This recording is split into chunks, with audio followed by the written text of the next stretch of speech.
Lamar Jackson is back, and the Baltimore Ravens might be as well, and the rest of the AFC should be scared this Halloween. That and more on today's edition of Locked On NFL. The new Locked On NFL. The madman Tyler Rowland is your double shot of NFL espresso, with the Locked On local experts on every major story. Get ready, Rowland is revving up. The new Locked On NFL starts now. Locked On Podcast Network. Your team every day. Football fans, welcome into the Locked On NFL podcast, bringing you a double dose of the NFL's biggest stories with help from our local experts that know your favorite teams like no one else. I am your host, the madman Tyler Rowland, joined today by Locked On NFL expert Nick Cattles. On today's show, we are going over a great Thursday night football game, at least for the Baltimore Ravens, as Lamar Jackson came back and put on a show. We're also going to talk about the madman's moneymaker, where I give my 5 best bets of the week, including the Kansas City Chiefs, who I think are the walking dead in the NFL right now. But before we dive into it all, do want to thank you for making Locked On NFL your first listen. Reminder that you could follow our show and hear new episodes ad-free daily on Amazon Music, so go check that out. And thank you again for being an everydayer here with us at the Locked On Podcast Network, where it's your team every day. Today's episode is brought to you by Mazda. Like our players, Mazda sweats every detail, because when you make every move count, pulling off the unexpected is only the beginning. Stay tuned later for highlights in this week's Mazda Moving the Game Forward moments. Mazda move and be moved. Well, Nick, this is kind of what everyone predicted from the Baltimore Ravens. They get Lamar Jackson back, and all of a sudden, he's throwing for 4 touchdown passes. Derrick Henry goes for over 100. They moved to 3-5. The Steelers didn't take advantage, and now with an easy schedule ahead, they're kind of right in the driver's seat to get back into it, to the point where they're even favored at FanDuel, and they were talking about the percentages. They're favored to come back and win the division, even though they're 3-5, and I think we could see why tonight. Yeah, I mean, look, nobody in that division scares you. And as long as Lamar stays healthy, as long as he's got his complement of weapons, you got to look at Baltimore and say, hey, they figure some things out defensively and they'll be fine. And I've been saying this for the past couple of weeks. The way the schedule is laid out for Baltimore, you get through the first, few weeks here with Lamar back, and you're going to feel good about it. I don't buy into the Steelers. Cincinnati is not a good football team. Cleveland is even worse. So you look at that AFC North, and it's kind of crazy, Tyler, to think a team that was 1-5 a couple of weeks ago could climb out of that and not only have a shot at the playoffs, but win the division. But that is the state of the AFC North. Absolutely. They should be feeling good about it. And I know someone else who's feeling good about it. My guy, Kevin Ostreicher from Locked On Ravens. The Baltimore Ravens get the job done against the Miami Dolphins in week number 9. I'm Kevin Ostreicher, the host of Locked On Ravens. 2 wins in under a week for this Ravens team. 28-6, the final score was a tale of 2 halves for the Ravens. The first half, there was a little bit of sloppy play. Both teams kind of making some mistakes. But in the second half, the Ravens took control of everything. Lamar Jackson, 2 early touchdowns to Mark Andrews, and of course 2 touchdowns in the second half as well. Ravens defense was blitzing Tua Tagovailoa, making life miserable for him, and the Ravens forcing turnovers, generating sacks. That was one of the keys in this game for me, and they did that in an incredible fashion. So now the Ravens are 3-5. They'll have a mini bye here to get ready for the Vikings in week number 10. And they can go on a run here. A team that started 1-5, there is a realistic possibility they could win their division in the AFC North if things continue to break their way. So for more on the Ravens, be sure to check out the Locked On Ravens podcast and subscribe on YouTube, part of the Locked On Podcast Network. And, we talk about the schedule, Nick, and you look at it, they play the Vikings next on a mini bye with the 10 days, then the Browns, then the Jets, then the Bengals, then they get the Steelers. And like you said, can we trust the Steelers? Are we certain they're even good at this point after they just absolutely choked away a chance to put a stranglehold on this division? Then they get the Bengals again, Patriots, and at Packers in the second to last week of the season. That might be the only 2 legitimately good teams that they play the rest of the way before they finish with the Steelers in the final week of the season, which could be a chance for them to take the division back if they haven't already. Like the schedule ahead that they have isn't some kind of, I don't know, on the fence thing. Like, it's clearly an advantage for them now. I mean, just think about it. They could end up finishing 10-7, let's say. I think that's more than possible with that schedule. As you mentioned, you ran through the games. You only have really 2 or 3 games that you might say could be difficult. I mean, that last game of the season in Pittsburgh will be interesting. Where is Pittsburgh, or are they trying to angle for a playoff spot, whether it's winning the division or just trying to slide in through the back door? But I mean, for a team, again, to be 1-5, man, oh man, if they finish the season at 10-7, I'm not a math major or anything, Tyler, but that's a 9-2 finish over their final 11 games, which would be just absolutely outrageous when it looked like they were in big time trouble. But I don't know if anybody's in more trouble than Miami after tonight. No, you're 100% right about that. I do just think, we talk about Lamar and Derrick Henry, but the defense, they always make these adjustments in the middle of the season when things aren't going right, and they highlighted it on the broadcast, but bringing Alohi Gilman in to play safety, you move Kyle Hamilton down towards the line of scrimmage a little bit more and more often. They just always make these adjustments to do what's right for the defense, and it seems like they're on the path to doing that again tonight. Even if the Dolphins are bad, that's 6 points that they held them to. That's a good effort no matter who you're playing. But you're right about the Dolphins. They are looking pretty rough. And my guy Kyle Krabs from Locked On Dolphins talked about the big defeat.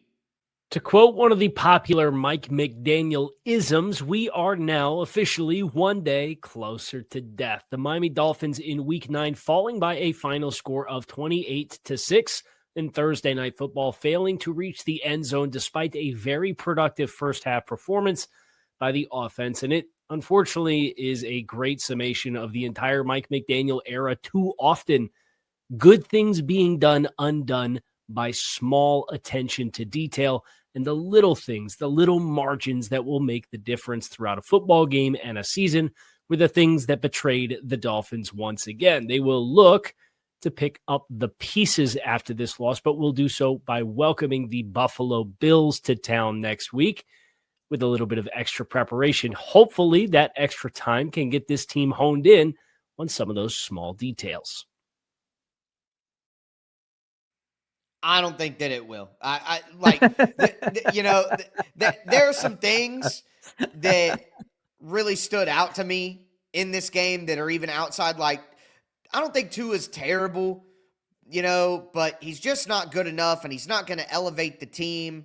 And on the sideline, when Ollie Gordon had that it was a bad penalty called on him. He slipped. He didn't trip the guy. The guy tripped over him. I didn't like the call. But his coach said something with words we can't say on this show. It's clear what he said. And Ollie Gordon got angry at his coach. And I can't blame him. It's not like he did something wrong. It just, everybody's frustrated over there. Chop Robinson seemed very, very distraught after he got hurt and had to walk off. Mike McDaniel, everybody was talking about his little outburst early in the game. That's the most, animation we've seen from him. When people start to act out of character and do stuff like that is when they know bad things are coming and the writing's on the wall. So everybody's been saying that Mike McDaniel is a dead man walking. It's just how long he hangs on. But with them having a little bit of time here, a little bit of a mini bye, I think this might be the time to pull the trigger. Getting beat this bad at home in prime time where the team's lashing out and having these episodes, I think that is a sign more than anything on the field. Hey, man, I was surprised that he made it past that Cleveland game. I watched that Cleveland-Miami game a couple of weeks ago, and you want to talk about just atrocious execution, as Kyle Krabs talked about, just a lack of attention to detail. And you also brought up, Tyler, acting out of character. I remember Kyle Krabs saying very early in the season, Mike McDaniel came out, started throwing guys under the bus, trying to hold them accountable, which was a completely different approach from the head coach. And if you're in that locker room and you have, been coached by him for a few years and you get used to how he coaches and you believe that he's being genuine with you, then all of a sudden when his tuchus is on fire, he then spins around and starts becoming, a big man on campus and throwing you under the bus. I think guys in that locker room are saying, wait a minute, which Mike McDaniel is the real Mike McDaniel? The last few years, or the guy who's trying to act tough right now to keep his job? Meanwhile, you got Tua, and Tua, as far as in Miami, feels like he's absolutely cooked. Now, of course, the contract is awful. I don't think they can get away from that contract. It's a bad situation in Miami.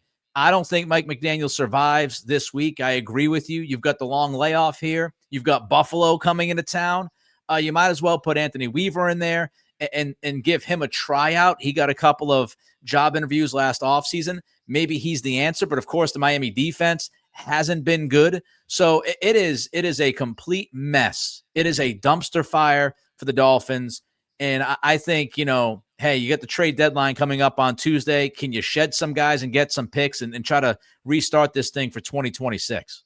No, 100% right. I'm with you. I think that would only make sense. This team needs a change at this point in time, and Weaver is such a good candidate that you probably need to get a look at him before you let him go out the door as well. But with that being said, the best matchup of the weekend, the Kansas City Chiefs against the Buffalo Bills. Always a great matchup, and I'm going to tell you why I think the Kansas City Chiefs are the walking dead of the NFL.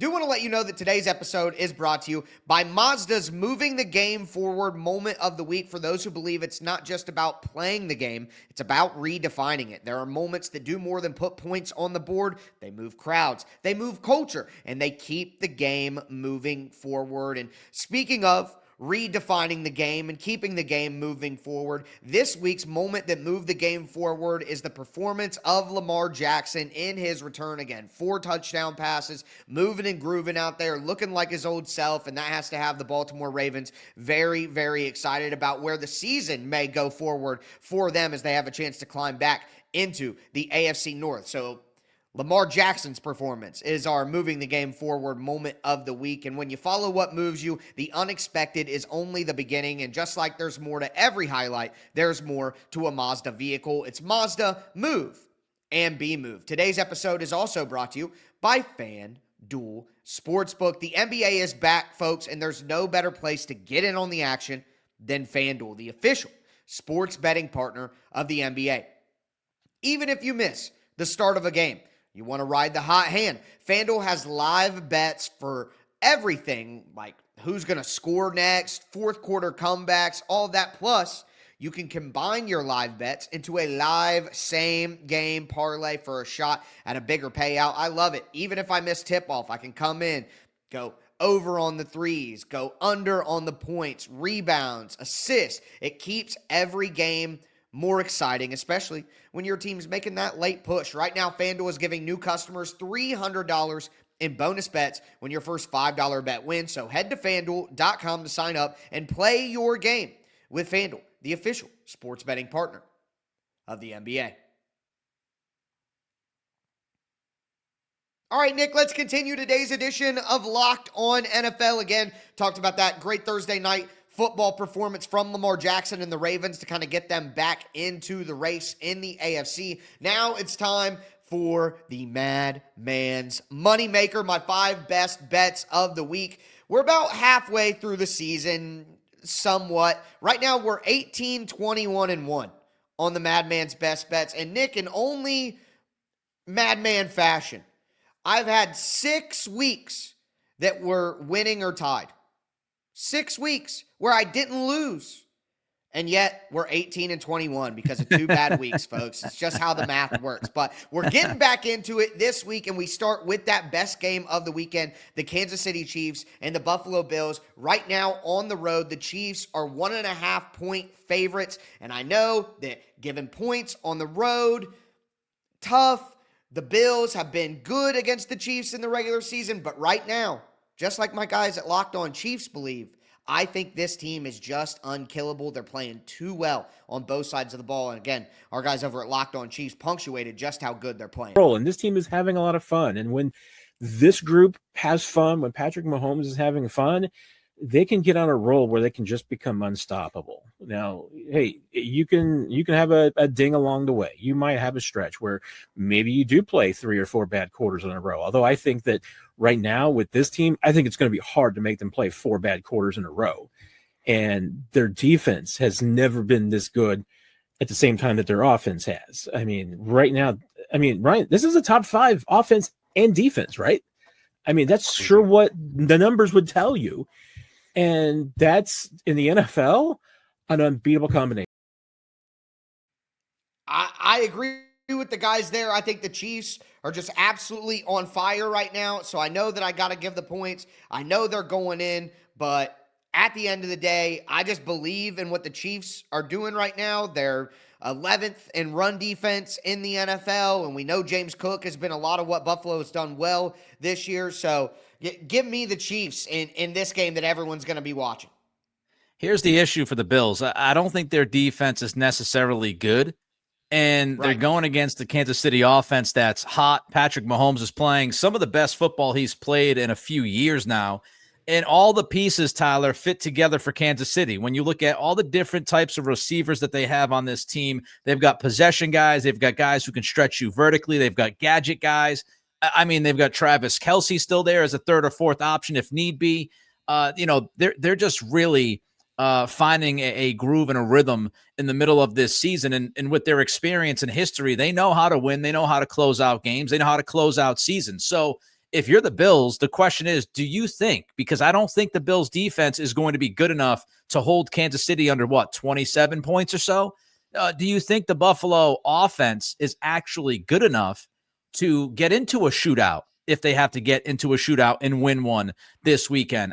I don't think they are. They need James Cook to run for like $150 to get to 30 points. I think that's just, and it's not on Josh Allen. Josh Allen is a terrific talent. He just does not have enough at receiver. The tight ends are nice, but they're not, the type of tight ends that can just blow out a game on their own. So Josh Allen needs that run game. Everything is off of James Cook.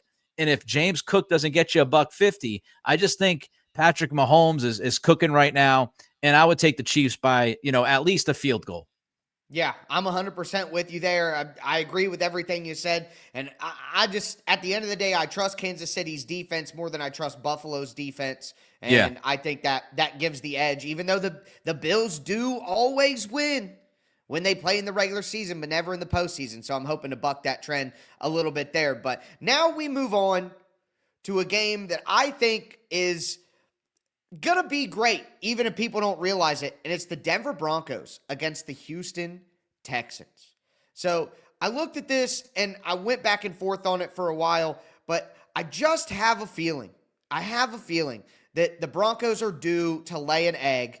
And Houston is at home playing their best football of the season. They finally got a little spark on offense. We know that the defensive line and the defense is really good for Houston. They're playing good football right now. I just feel like this is one of those moments, Nick, and I've said this before, where the Broncos being 6-3 and the Texans being 4-4 feels more realistic to me than the opposite of that if the Broncos win this game. And I think there's one X factor here, and it's Woody Marks, because you look at the Broncos with receiving yards and receiving performance from running backs. 4 out of the 8 weeks, the Broncos have given up big performances or good performances throwing the ball to running backs. Cam Scatterbo, 30 yards and a touchdown. Saquon had like 50, 60 yards and a touchdown. Amari and Hampton had 59 yards and a touchdown. Jonathan Taylor, 30, 40 yards and a touchdown. And Woody Marks from the Houston Texans can be that X factor in this game, according to my guy John Hickman from Locked On Texans.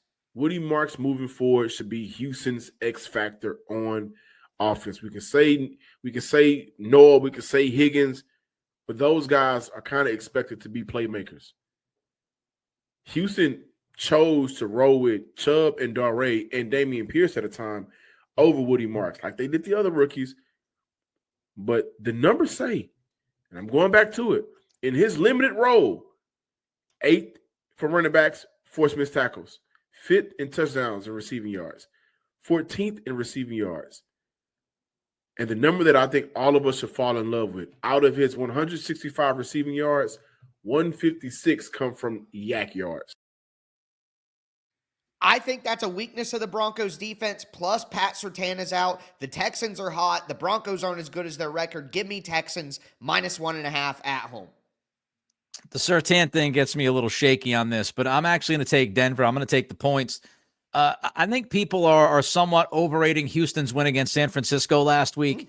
I talked about it last week. Great job by Robert Saleh to get the most out of what was almost practically a backup defense out there, but you get some film on those guys and you see how Saleh is using them.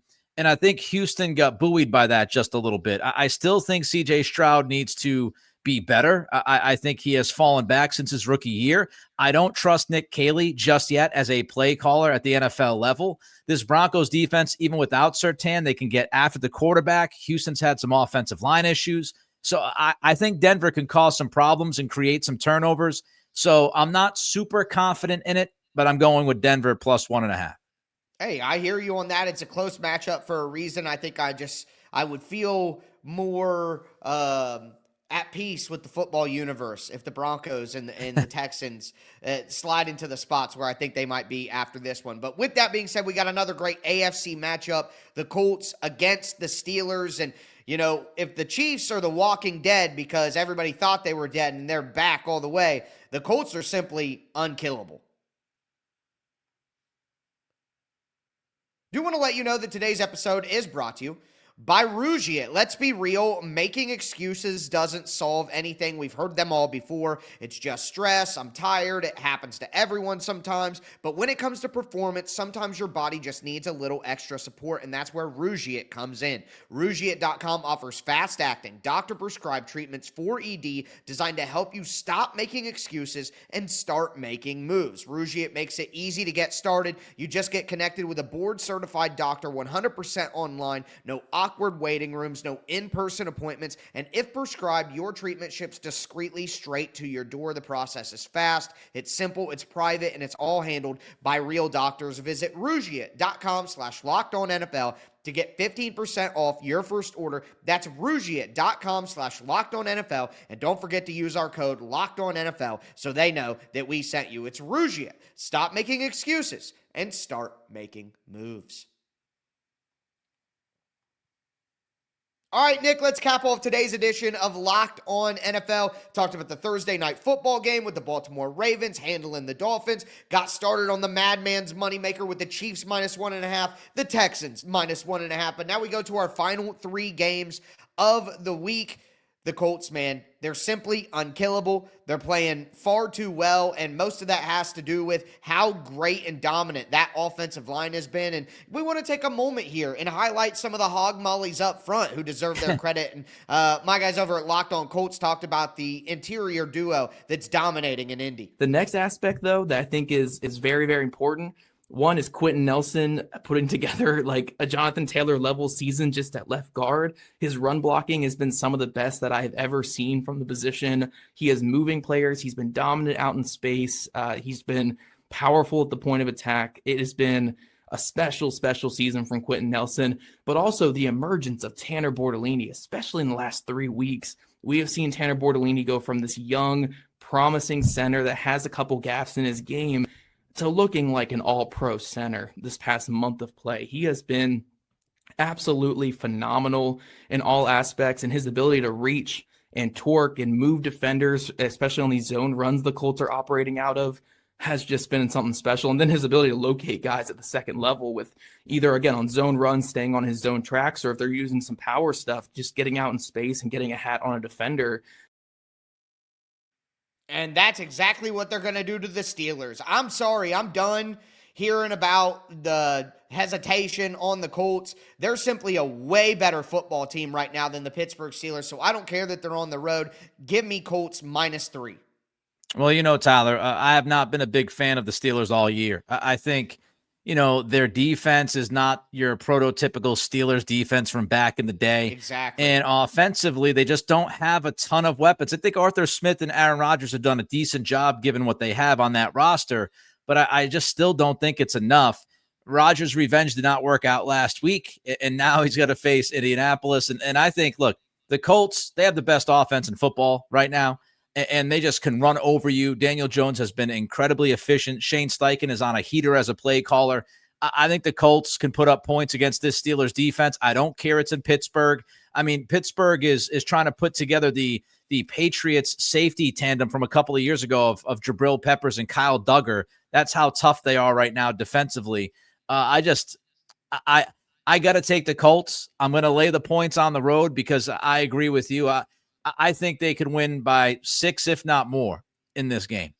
Yeah. I that's why I looked at the line and I'm like, I'm surprised it's not a little bit more, to be honest with you. But moving right along, I'm not going to lie to you. This is my riskiest one, and I continue to go to this well, and it's paid off for me at times, but it's hurt me at times, and they hurt me bad last week, and it's the Chicago Bears. I picked them to be a playoff team. I started really smelling myself when they were 4-2, and then you lose. Speaking of smelling a strong scent, you lose to Snoop Huntley by double digits. I just could not believe that the Bears let me down when I had a -6.5. But it's hard to quit these habits. I'm going to stick with my Bears this week. -2.5 against the Cincinnati Bengals. And my guy Lauren Cox talked about how the Bears need to get this thing together. But it's now been 7 games, 8 weeks into the season, and the Bears still have 11 penalties for 79 yards. And it's all over the board. And I don't know what Ben Johnson and the coaching staff are supposed to do, because they've been harping on this from day one, from OTAs, mandatory minicamp, training camp, preseason games. They are blowing practice dead when somebody's not lined up right, or when there's a false start, when there's they've been clearly making this a point of emphasis, and it's not getting through. So I don't know what they're supposed to do. Listen, here's what I'm hoping counteracts that. The Bengals are a dumb team that does stupid stuff too. And Joe Flacco's a little banged up. I think he probably will play, but he's banged up. And I feel like this is a last gasp effort for me to will the Chicago Bears to actually being a good team. So it's a risky one, but I think that they're better than the Bengals. I think they'll score more points. I think their defense can make more plays than the Bengals defense ultimately will make. Give me the Bears -2.5 against the Bengals. I can't do it. I just can't do it. I can't agree with you with the Chicago thing. I can't pick Chicago on the road. And I'm not a big believer in Cincy. I think their defense thinks out loud yet again. They haven't been able to figure that out for years now. They're spending hundreds of millions of dollars on their wide receiver toys. And, they're stuck with a defense that can't get out of its own way year after year after year after year, whatever. This line feels like it's based a little bit on the Joe Flacco injury. I don't know if this would be the same line if he was completely healthy. He practiced on Thursday. I think he's going to play. And again, I can't take Chicago on the road. I'm going Bengals. Fair enough. Well, let's see if you agree with me on this one, Nick, because I am going back to the well. Had success with this team. The New England Patriots -5.5 against the Atlanta Falcons. Look, the Falcons look like a mess against the Dolphins. Look at the Dolphins team that we just watched lose to the Ravens. That team walloped the Falcons last week, and I know they didn't have Michael Penix, but I'm sorry. I don't think that Michael Penix is such a good player that it makes that big of a difference with this team. The problem is the Patriots have the best freaking run defense in the NFL, and if Bijan Robinson isn't running the ball like we talked about earlier, with we're talking about the Bills, who need James Cook to run the football for them to be at their optimal level. The Falcons rely on Bijan even more to get that going. The Patriots are simply at home not going to allow Bijan Robinson to beat them. Mike Vrabel cannot allow that to happen, and I don't trust anybody else on the Falcons. Give me the Patriots -5.5. Better coach, better team, better game plan. I'm in with it. You're killing me, Tyler. You're killing me. I say it every time. I hate picking the Patriots games on this show. I do it for Locked On Patriots. You keep throwing the Patriots out there at me. This is a tricky thing, okay? Because look, the Falcons are Dr. Jekyll, Mr. Hyde. There are weeks that they look like a different team, and then other weeks they just get run over. Against Buffalo at home, Monday Night Football, Bijan's running. They're looking great. But of course, as you mentioned, the Falcons' offense is predicated on Bijan going off. And if he doesn't go off, I don't know what they can do to solve the offensive problem that I think starts with the offensive coordinator, Zach Robinson.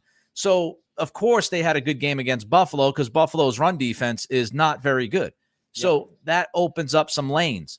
But it is weird. And I don't know if the Falcons are going to come out on Sunday angry and motivated, or if they're going to come out defeated and apathetic. I don't know which one you're going to see on Sunday.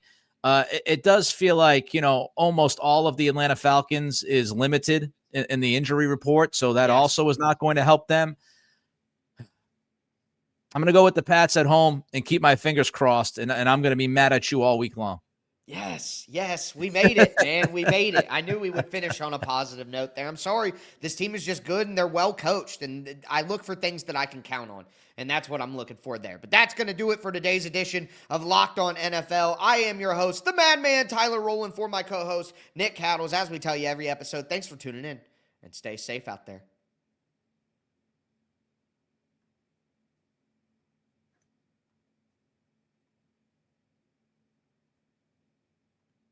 I don't know what my thing's doing right now. It's a little wacky. Yeah, it's still going. I'm going to have to edit this. It's going to add 30 minutes to my time down here. Unbelievable. I hate that shit. I know. It won't edit in here. You know what I mean? I know. I hate it. When one little it happened to me, the other it